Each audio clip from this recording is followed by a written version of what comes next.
The fog rolled over the Louisiana forest like a living entity, thick and suffocating, curling around the ancient cypress and oaks, as if warning intruders to turn back. 112 soldiers marched forward, their boots sinking slightly into the damp earth, each step echoing faintly against the silence that seemed alive. The moon's pale light barely pierced the mist, casting long, twisted shadows that moved in ways the mind could not understand. The air was heavy with expectation, fear pressing against their lungs, and every breath carried the chill of something older than memory. Major Thaddeus Riley led the formation, tall, rigid, disciplined, yet even his stern face betrayed the flicker of unease that gripped him as he glanced into the swirling gray. Whispers seemed to drift through the trees, voices too soft and deliberate to be the wind, calling names, pleading, warning or mocking, and some of the soldiers shivered though they could see nothing. Rumors had reached them before the march, tales of men who vanished in these woods, of shadows that moved independently, of hands that reached from the mist, and yet duty pressed them onward. Every step was unnervingly quiet. Even the faintest rustle of leaves seemed absorbed, swallowed into the oppressive silence that made every heartbeat thunder in the chest. Shadows stretched unnaturally in the moonlight, forming shapes that were almost human but grotesquely wrong, limbs bending at impossible angles, eyes glinting in the darkness like coals. The fog thickened with every step, curling around their legs, damp and cold, tasting their fear, probing their resolve. Soldiers exchanged nervous glances but said nothing, each mind beginning to grasp that the forest was no longer merely trees and earth. It was alive, sentient, a witness, a judge, a predator. Private Harrison stumbled slightly, his eyes widening as if he saw something no one else could, then vanished without a sound, leaving an empty space in the formation that made the heart skip and the mind reel. The fog seemed to pulse, each swirl carrying echoes of voices long dead, blending with the present, blurring the line between memory and reality. Thaddeus tried to maintain order, issuing low commands, but the words seemed to vanish into the mist, answered only by distant sighs and the soft crackle of branches under invisible weight. The soldiers, once brave and confident, felt themselves shrinking, their courage eroding under the weight of anticipation and dread. Whispers became clearer, voices of the vanished urging warning, chanting in a language that gnawed at reason and sanity. Time stretched and contracted. Minutes became hours in the oppressive fog, each step forward a struggle not just of body but of mind. The forest pressed inward, trees leaning like ancient sentinels, earth dark and unyielding beneath their feet, and the air carried the faint stench of decay, iron, and something older, crueler, alive. Major Riley understood, though he would not admit it aloud, that the march had become something beyond human comprehension, a test imposed by forces older than any man or army. Soldiers faltered, hearts hammering, eyes wide, staring at shadows that moved with intention, that beckoned and threatened, and some whispered prayers into the fog that swallowed them immediately. The first vanishings had begun, silent, complete, and without mercy, and as each man disappeared, the fog seemed to thicken, almost delighted, pushing the living closer to the edge of terror. The lesson was inescapable. Some paths are cursed, some forests claim those who step inside, and some nights belong only to the vanished. The march had only begun, yet already the forest had shown its first signs of hunger, its first whispers of doom, and the soldiers, unaware, continued forward, swallowed slowly by the living, breathing, cursed fog that would erase them from memory forever. It was the year 1856, deep in the heart of Louisiana, when the sprawling plantation known as Blackwater Manor had already earned a reputation whispered among the locals as a place steeped in misfortune and death. The land stretched endlessly, dense forests surrounding the estate, and cypress trees lined the marshes like silent sentinels. The manor itself, an imposing structure of darkened wood and weathered stone, had long been the seat of the Mortimer family, a lineage marked by wealth, power, and whispered scandals that refused to die. Major Thaddeus Riley and his 112 men had been summoned here under orders cloaked in secrecy, ostensibly for military maneuvers, but the truth of why this particular forest was chosen remained elusive even to their commanding officer. The villagers who had lived on the edges of Blackwater Manor for generations spoke of strange happenings, of families disappearing without trace, of slaves and servants muttering about shadows that moved on their own, eyes that glowed at night and footsteps heard in empty corridors. Few dared to venture deep into the woods surrounding the estate, for the fog that rolled in from the marshes was said to be unnatural, moving as if alive, thick enough to swallow a grown man in an instant, yet shifting and coiling with a purpose that defied logic. The Mortimer family themselves were a mix of pride and superstition, carrying on their name with an air of grandeur that barely concealed their fear of what they called the Old Curse. Their ancestors, it was said, had wronged men, women, and spirits alike, leaving behind a legacy of blood and vengeance that seeped into the soil and hung in the air like a permanent miasma. On the night the soldiers arrived, the manor stood ominous, lanterns flickering in the windows casting ghostly light onto the grounds. The estate was alive with the history of brutality, whispered stories of servants who vanished after a single night of misfortune, of animals found mutilated in the stables, of sudden, inexplicable deaths that had claimed members of the family across generations. The air was thick with the scent of damp earth and decay, and even the wind seemed reluctant to move freely among the twisted oaks and darkened marshes.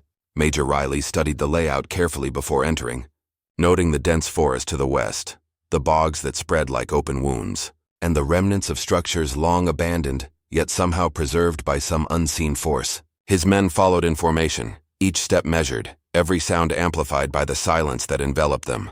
They were trained soldiers, yet instinct and history both whispered that the land they traversed was not natural, that some malevolent presence had claimed it long before their arrival. Stories from the surviving villagers hinted at inexplicable phenomena. Children waking in the middle of the night, screaming about voices that came from the floorboards.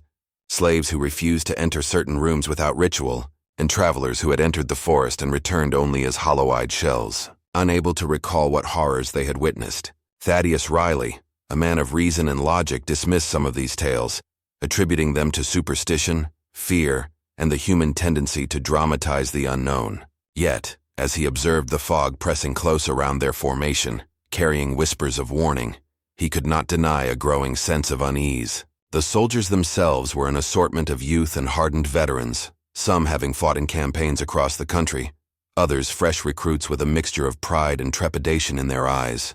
Each man felt the weight of the environment pressing on them, the thick air making breath heavy, the mud beneath their feet threatening to pull them down, and the whispers in the trees threading into their minds like delicate knives of suspicion and fear. It was as though the forest remembered every wrong ever committed upon it, every trespass, every unatoned sin, and it recognized these intruders immediately, cataloging them for judgment. The fog was no longer a natural phenomenon.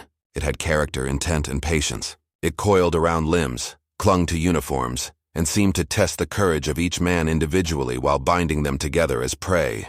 Tales spoke of entire regiments disappearing, men of skill and discipline vanishing without a trace, leaving only scattered boots or personal effects, the rest swallowed by the fog or taken by unseen hands. Riley reminded his men constantly that discipline and formation were their only protection, yet the air vibrated with an ominous energy, a reminder that survival depended not on skill alone, but on understanding the unseen forces that moved in tandem with the mist. The manor loomed behind them as they advanced, a dark silhouette of wealth and history. And yet the forest stretched further than the eye could see, a maze of shadows and marshes, promising danger at every turn. Whispers seemed to follow their movements, voices of ancestors long dead, echoing curses and warnings in languages older than anyone could recognize.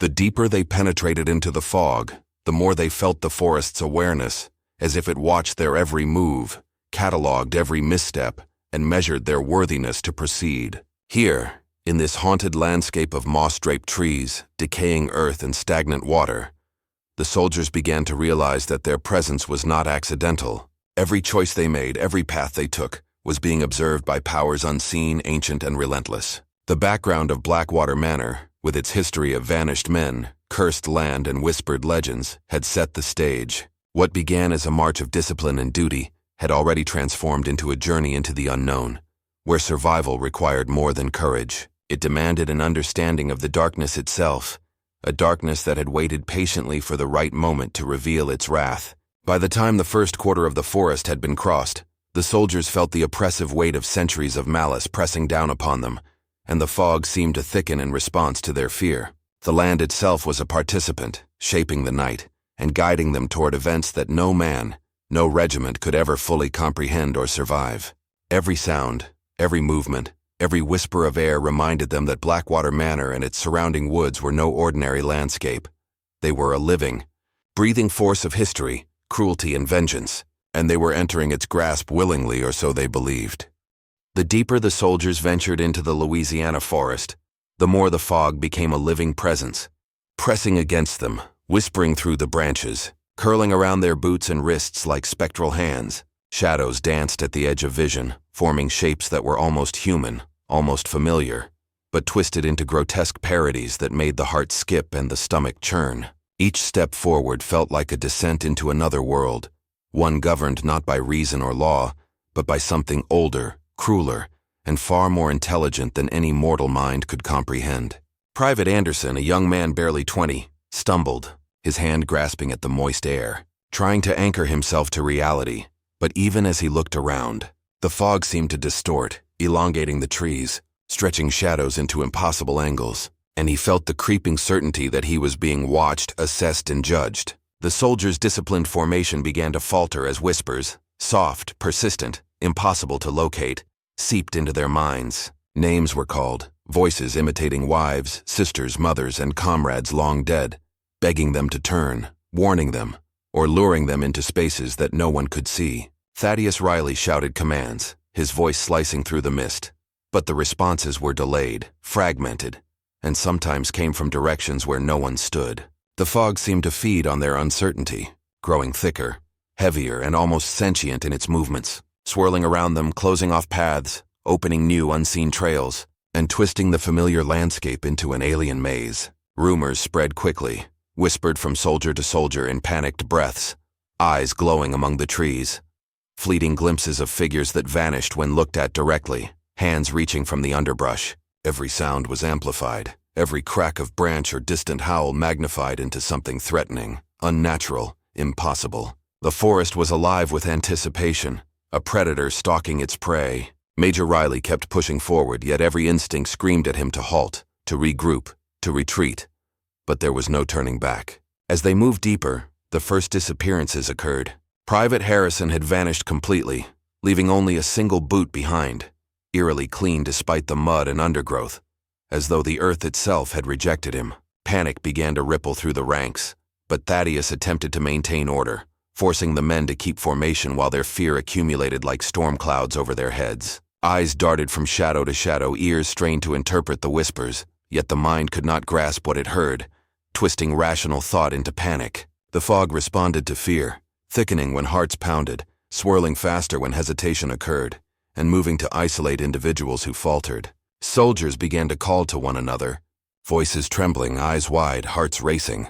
But often the answers came from directions where no one stood, or from voices mimicking their own comrades with impossible accuracy. The deeper they moved, the more the air itself seemed to carry malice, a heavy oppressive energy that pressed into their chests, making each breath a struggle, each heartbeat a hammer against fragile courage. Strange phenomena began to manifest. The ground shifted underfoot as if alive, sinking in places that had seemed solid moments before, and shadows moved against natural logic, stretching, bending, and crawling along surfaces. Thaddeus realized the soldiers were not merely walking into fog, they were stepping into an environment that manipulated perception, reshaped reality, and preyed upon the mind. Some men began to hear faint chanting, indecipherable but undeniably human, resonating through the trees. Yet no lips moved, no bodies were visible, and the sound seemed to come from every direction simultaneously. The air vibrated with this eerie energy, and fear became palpable, almost a physical weight pressing against shoulders and lungs. Individuals faltered, slipping into the mud, or suddenly sprinting toward paths that seemed safe but led only deeper into the dense mist. Shadows emerged from the periphery, fleeting glimpses of motion, elongated figures moving in ways the human body could not, vanishing and appearing elsewhere in a blink. Screams erupted occasionally, but more often disappearances were silent, leaving only a sense of absence, a void where a man had stood moments before. The soldiers' confidence eroded quickly, each step forward amplifying terror rather than courage. The whispers became coherent at times, phrases that mimicked intimate memories, private thoughts, even doubts invading the mind, leaving men shaking, confused, questioning what was real and what was manipulation. Even Thaddeus Riley, a man trained in logic and warfare, felt his mind fray at the edges, the fog tugging at his perception, the forest alive with the weight of ancient curses, malevolence, and unseen eyes. The soldiers' instruments and maps became meaningless, Paths twisted in impossible angles, leading back to points already passed, or disappearing into voids where the ground seemed to dissolve. Footsteps that were not theirs echoed in impossible directions, and distant cries called names that had been long forgotten, voices of the vanished and perhaps of the dead themselves. Time distorted, each moment stretching endlessly, minutes becoming hours in the oppressive silence punctuated by the distant, incomprehensible rustle of unseen movement. Private Mason attempted to run, breaking formation, only to vanish mid-step, his last scream swallowed instantly by the fog, leaving others staring in disbelief and terror. The soldiers began to understand that their unity was their only safeguard, yet fear undermined cohesion, creating gaps that the forest exploited. The fog moved with awareness, curling around the isolated, blocking vision, muffling sound, and guiding the terrified toward areas that had no natural logic. Shadows shifted, sometimes resembling previous comrades, sometimes grotesque parodies, each movement testing nerve, patience, and sanity. The chilling realization dawned that the forest, the fog, and whatever malevolent intelligence resided within were not passive. They were hunters, patient and methodical, shaping events to break the soldiers one by one. By the time they had traversed half the forest, nearly a quarter of the men had vanished, some silently, some after screams that were quickly absorbed, leaving only emptiness in the mist. The air was dense with the echoes of vanished lives, the weight of centuries of curses and the soldiers' own rising panic, which the forest seemed to consume and reflect back, magnified. Major Riley's attempts at strategy became futile, orders meaningless, as each man faced his own hallucinations, manipulations, and fear. The fog became a labyrinth of the mind as much as of the forest, a test of endurance, sanity, and survival, and each step forward deepened the soldiers' entanglement in a malevolent, living nightmare that would define their fate. By the time the soldiers reached the heart of the forest, the fog had become almost solid, pressing against them like the walls of an invisible prison. Every sound was amplified, every shadow seemed to move with intention, and the air carried the unmistakable scent of iron, decay, and something ancient, something that had long hungered for human presence. Major Thaddeus Riley attempted to maintain order, but even he could feel the growing chaos as men faltered, voices breaking, eyes wide with terror at glimpses of things that should not exist. Private Lawson screamed suddenly, pointing to a form that appeared half human, half shadow, limbs bending at impossible angles, eyes glowing with a light that seemed to pierce the soul. Before anyone could react, he vanished, swallowed instantly by the dense fog, leaving only a faint echo that lingered in the minds of those who witnessed it. Panic erupted across the formation. Soldiers turned on one another, trying to keep sight of their comrades, only to find the fog shifting, creating illusions of movement, doubling the number of threats that had no physical reality, yet felt undeniable. The ground beneath their boots became treacherous, mud sucking at their feet as if trying to claim them, roots twisting and grabbing like serpents, and the forest seemed to pulse in rhythm with the rising fear, feeding off their uncertainty. Thaddeus's orders became frantic shouts, but the fog swallowed them, distorting sound, returning replies from directions where no man stood. Shadows emerged from every corner, some resembling men who had already vanished, their faces twisted, their eyes hollow, their whispers urging the living to abandon formation, to surrender, to walk willingly into the darkness. The soldiers attempted to fire their weapons, but the fog absorbed the echoes, and the figures moved with unnatural speed, avoiding bullets, slipping through reality itself, vanishing when struck, reappearing elsewhere. Thaddeus realized that what they faced was not mere illusion. It was intelligence, malevolent and ancient, manipulating perception, bending reality, and testing their courage. One by one, screams erupted as men broke formation, running blindly, only to disappear into the gray that had become a living predator. Private Daniels tried to save a comrade, but both were swallowed in an instant, leaving nothing behind. No trace, only the imprint of fear and the echo of their last cries. The fog seemed to react to emotion, thickening at the hint of hesitation, coiling around the anxious, pressing tighter, separating individuals from the group until they were alone, vulnerable, and preyed upon. Thaddeus pushed forward, heart hammering as he witnessed his men vanish around him, the forest alive with whispers, chanting, and the soft, impossible rustle of footsteps that were not their own.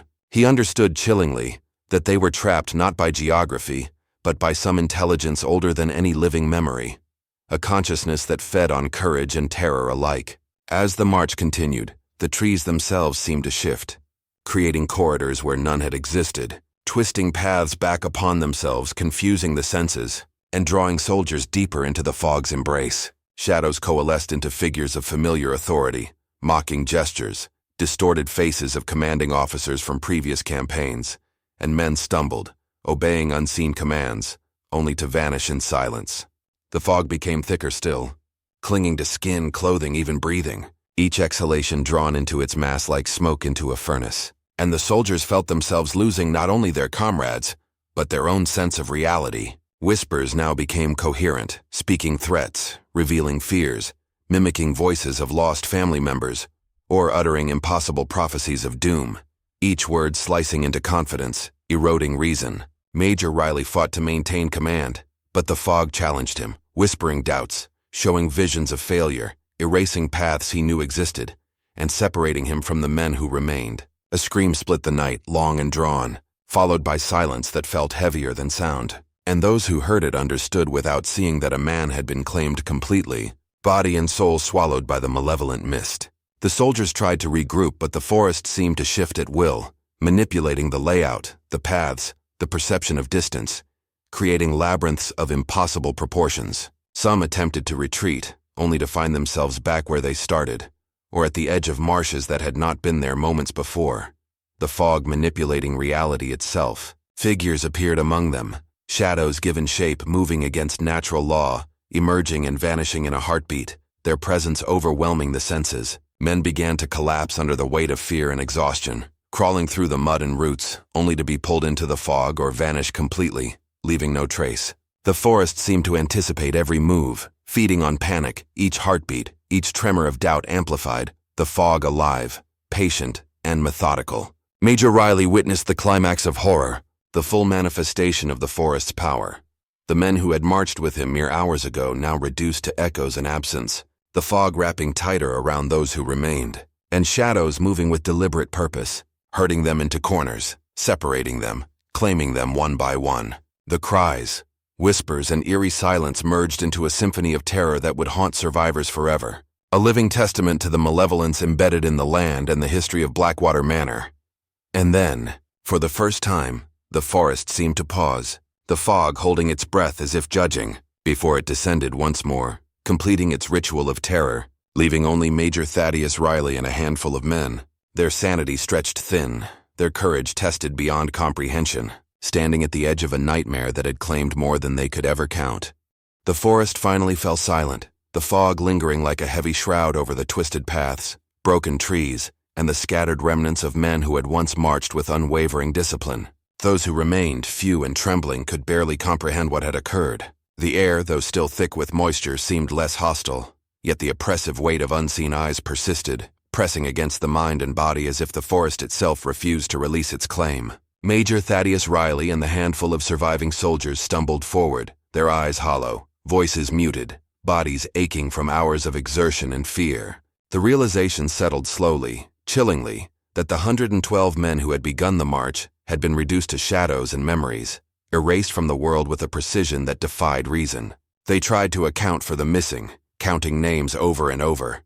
Yet the fog had rendered the trail, the bodies, and even evidence non-existent. It was as though the forest had consumed not only the flesh, but the very existence of those claimed, leaving nothing to mark their passing but the echoing silence and the thrum of dread that clung to the living. Returning to the edges of the plantation, the survivors recounted what had occurred, their voices shaky, often incoherent, as the events defied logic and human understanding. Stories of the vanished soldiers circulated, each retelling adding layers of fear, emphasizing the malevolence that had consumed the regiment, and solidifying the legend of Blackwater Manor as a cursed ground that no man could traverse unscathed. The few survivors carried with them a sense of guilt, a haunting knowledge that they had been spared by fortune, cunning, or perhaps the forest's deliberate choice. Every glance into the shadowed woods rekindled terror, and each night became a struggle against memories that refused to fade, whispers that seemed to seep from the darkness itself, and the unshakable sense that the vanished were watching. Letters sent to families were vague, incomplete, often denied any mention of the forest, yet word inevitably spread through rumor and fragmented accounts. The locals, having already feared the cursed lands, now had proof, tangible and terrifying, that some forces within the fog were beyond comprehension, beyond control, and beyond mercy. Scholars and officers tried to investigate, sending teams to retrace the march to understand the disappearances, yet none returned intact. Many failed to return at all, swallowed by the fog and the malevolent, watchful forest. The physical landscape remained, twisted trees, marshes, and fog-draped paths, yet the truth of the vanished soldiers was unrecoverable. The aftermath was not merely physical but psychological. Survivors spoke of dreams invaded by the forest, shadows appearing in waking moments, whispers repeating phrases heard during the march, and the eerie sensation of being constantly observed. Soldiers once brave now trembled at the mere mention of Blackwater Manor, of Louisiana, of mist and shadow. Some deserted their posts, unable to bear the weight of what they had witnessed, while others descended into madness, driven by the certainty that the forest could reach beyond its borders to claim those who had escaped. The major himself would write in journals, fragmented and incomplete, describing visions of the missing, figures that appeared in mirrors or in the corner of the eye, fleeting but undeniable. These documents, few in number, became the foundation for whispered legends, feared tales shared among soldiers and locals alike, a warning that the forest was alive, aware, and merciless. Physical searches yielded little. Boots, belts, and weapons occasionally found, often in positions defying explanation, bent, broken, or unnaturally arranged, as if placed deliberately to taunt or mislead. It became clear that the forest had its own design, its own consciousness, and that human understanding was inadequate to explain the disappearances. Survivors experienced profound disorientation upon leaving the fog's edge. Time seemed altered, nights elongated or skipped entirely, and familiar landmarks appeared distorted. Memories of those lost became vivid, recurring specters, often more present than the living. Psychological trauma was widespread. Those who survived would speak only in fragments, recounting shadows that mimicked their comrades, whispers that revealed fears no one else could know, and an overwhelming presence that pursued them even outside the forest. Families of the missing struggled to understand, with few explanations satisfactory. Official reports remained vague, censored, and incomplete. Some sought the truth, returning to the cursed forest in search of answers. Yet none survived the attempt, leaving only the echo of their courage and the reminder of the forest's dominion. Blackwater Manor and its surrounding lands were henceforth regarded as forbidden territory, a place where the natural laws of life, death, and human comprehension were suspended. The aftermath of the march left an indelible mark, not only on the survivors but on the collective consciousness of the region. Villagers avoided the forest, soldiers recounted warnings to new recruits, and a palpable aura of dread lingered over the estate for decades. The impact of what occurred was multi-layered. Lives were lost, minds fractured, and the understanding of reality itself questioned. The forest remained unchanged externally, yet internally it had recorded every step, every faltering heartbeat, every scream, and every act of courage or fear. Its memory, its malevolence, and its patience would endure, silently waiting for the next intrusion, the next march, the next group of soldiers to claim as prey. Those who returned lived with the haunting knowledge that the vanished were never truly gone, that the forest had not only taken their bodies, but had left their spirits, imprinted within the mist, whispering, waiting, and observing. Every rustle, every shadow, every distant voice could be the echo of the 112, forever part of the forest's eternal nightmare. The aftermath was thus complete. The forest had asserted dominance. The human mind had been tested and broken, and history itself absorbed the terror, marking Blackwater Manor as cursed, condemned, and haunted, a place that would forever stand as a monument to the vanished and the unforgiving power of the mist. Even after the fog had thinned and the survivors stumbled back to the edges of the forest, the air remained heavy with unanswered questions, and the silence itself seemed to hide threats that could not be seen. Blackwater Manor had claimed its victims, yet it left behind no definitive evidence of what had transpired within the dense, unyielding mist. Families of the missing soldiers demanded explanations, military officers attempted investigations, and historians later tried to piece together the events. But all were met with frustration, failure, and creeping fear.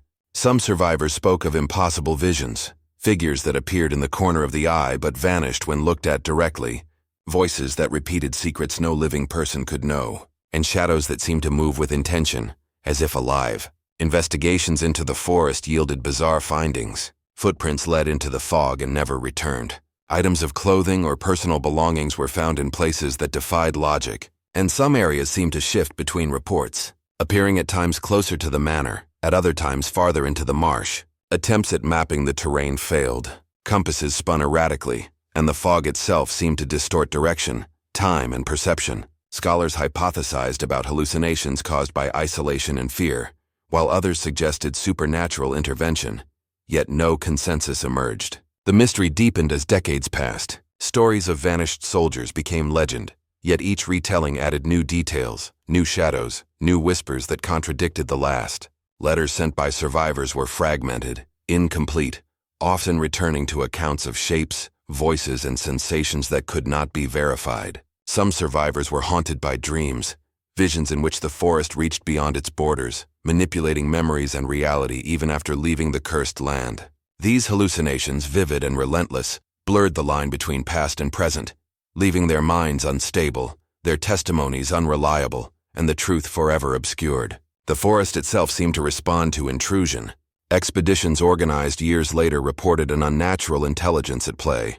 Noises that followed, footsteps echoing where no one walked, glimpses of vanished figures moving among the trees, and fog that thickened or thinned according to unseen rules. Some claimed that the forest remembered the 112, that it was aware of those who sought to uncover its secrets, and that it actively manipulated perception to protect itself. Paranormal researchers noted the persistent presence of impossible physics, objects disappearing and reappearing, compass needles spinning without cause, sounds propagating against logical laws, and shadows behaving as if autonomous. Villagers spoke of phenomena at the manor, lights flickering inexplicably, voices calling names long dead, and a chill that descended without wind, often coinciding with the anniversary of the march. The forest was no longer merely a setting for tragedy.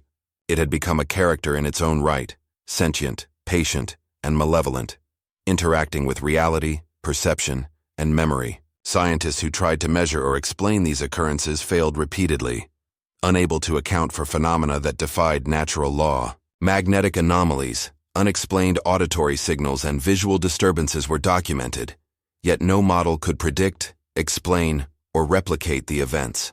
Attempts at cleansing or blessing the land were equally futile.